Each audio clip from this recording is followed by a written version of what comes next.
उत्तर प्रदेश में डीएलएड की सेमेस्टर परीक्षाओं के संदर्भ में आज दिनांक 19 जुलाई 2024 को सचिव परीक्षा नियामक प्राधिकारी कार्यालय द्वारा सभी डाइट प्राचार्य और सभी निजी डीएलएड संस्थान के प्राचार्य को पत्र लिखा गया है और जिला विद्यालय को भी यहाँ पर पत्र आप देख सकते हैं। डीएलएड प्रथम एवं तृतीय सेमेस्टर परीक्षा वर्ष 2024 आयोजित किए जाने हेतु परीक्षा केंद्रों की सूची उपलब्ध कराए जाने के संदर्भ में यहाँ पर परीक्षा की डेट की घोषणा हो चुकी है। 8 अगस्त से लेकर के 10 अगस्त यानी 8, 9 और 10 अगस्त को डीएलएड प्रथम सेमेस्टर की परीक्षा होने जा रही है।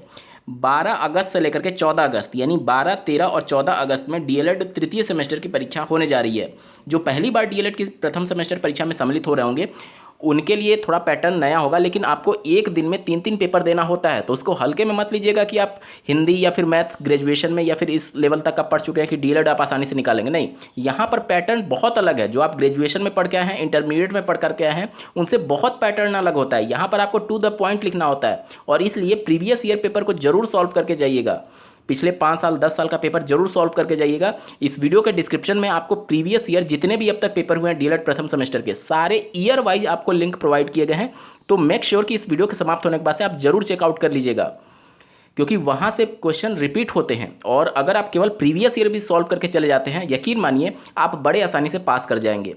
तो जो मार्केट में पतली पतली गाइड आती है उसके चक्कर में पड़ेंगे तो बहुत ज़्यादा आपका लॉस होगा, क्योंकि वहाँ पर 50% से ज़्यादा जो क्वेश्चंस के आंसर होते हैं वो या तो गलत होते हैं या तो प्रिंटिंग ही मिस्टेक होती है, जिसकी वजह से बहुत सारे कैंडिडेट वो उसी को पढ़ करके जाते हैं और फिर भी उनकी बैक लग जाती है और फिर कहते हैं कि हमारा इसमें बैक लग गया।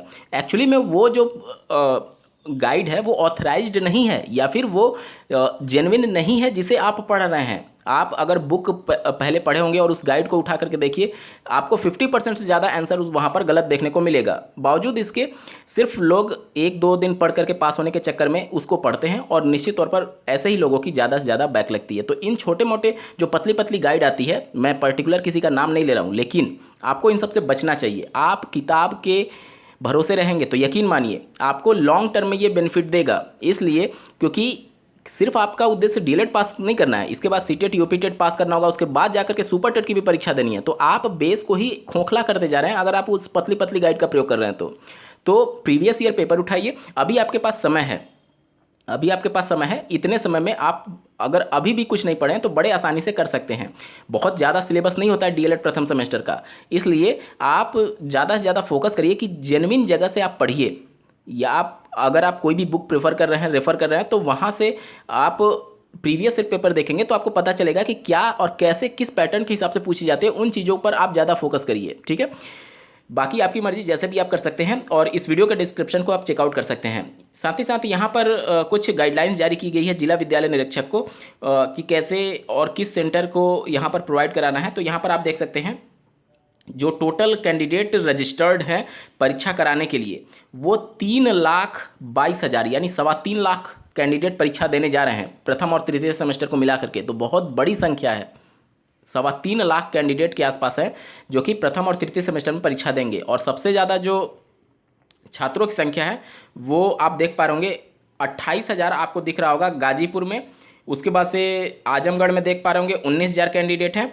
इसके बाद से देखते हैं क्या 28,000 से भी ज़्यादा कहीं है क्या, तो यहाँ पर देख सकते हैं आप। उसके बाद से देखिए एक बड़ी संख्या यहाँ पर मेरठ में है 16,500 के आसपास, और उसके बाद से नहीं 28,000 से ज़्यादा कहीं पर भी नहीं है। यहाँ पर आगरा में देख सकते हैं और मैनपुरी में देख सकते हैं 10, इटावा और कासगंज को मिलाकर के 10,000 के आसपास कैंडिडेट हैं, ठीक है। और मुरादाबाद प्लस संभल को मिलाकर के 4490 कैंडिडेट हैं। जहां पर आपको 2 जिले दिख रहे हैं, यानी कि उन दोनों जिलों के कैंडिडेट की परीक्षा एक ही केंद्र पर कराई जाएगी। एक केंद्र कहने का मतलब कि दोनों जिलों को मिलाकर के एक ही जिला में परीक्षा केंद्र बनाया जाएगा, ठीक है।